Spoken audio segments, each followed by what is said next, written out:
ശേഷം medicine ഒഴിവാക്കിയാലും I coffee തുടരണോ?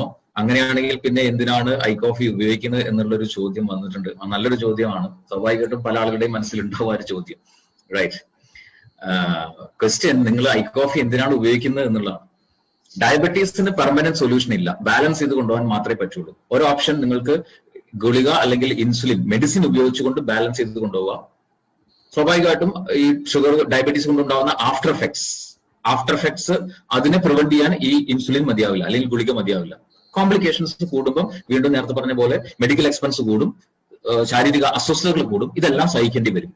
Right. ഇനി കോഫിയാണ് നിങ്ങൾ ഉപയോഗിക്കുന്നതെങ്കിൽ അലോങ് വിത്ത് മെഡിസിൻ കോഫി ഉപയോഗിച്ച് കഴിഞ്ഞാൽ ഗ്രാജുവലി നിങ്ങൾക്ക് ആ മെഡിസിൻ സ്റ്റെപ്പ് ബൈ സ്റ്റെപ്പ് ആയിട്ട് ഒഴിവാക്കാൻ സാധിക്കും. മെഡിസിൻ കംപ്ലീറ്റ് ഒഴിവാക്കാൻ പറ്റും. കോഫിയിലുള്ള മറ്റ് ആന്റി ഓക്സിഡൻസും ഒക്കെ ഉള്ളത് കൊണ്ട് തന്നെ ഈ ഡയബറ്റീസ് കൊണ്ട് വരാൻ സാധ്യതയുള്ള കോംപ്ലിക്കേഷൻസിനെ എല്ലാം പ്രിവെന്റ് ചെയ്യാൻ പറ്റും. മധുരം അടക്കം ഇഷ്ടപ്പെട്ട ഭക്ഷണത്തെ ലിമിറ്റഡ് ക്വാണ്ടിറ്റിയിൽ നിങ്ങൾക്ക് കഴിക്കാൻ പറ്റും. റൈറ്റ്. ഒരു ക്വാളിറ്റി ലൈഫ്, മെഡിസിൻ ഇല്ലാത്ത ഒരു ക്വാളിറ്റി ലൈഫ് നിങ്ങൾക്ക് തിരിച്ചു കിട്ടും. പക്ഷെ കോഫി ലൈഫ് ലോങ് യൂസ് ചെയ്യണം. റൈറ്റ്. ചോയ്സ് നിങ്ങളുടെയാണ്. മരിച്ചുകൊണ്ട് ജീവിക്കണോ ജീവിച്ച് മരിക്കണോ എന്നുള്ളത് നിങ്ങളുടെ ചോയ്സാണ്.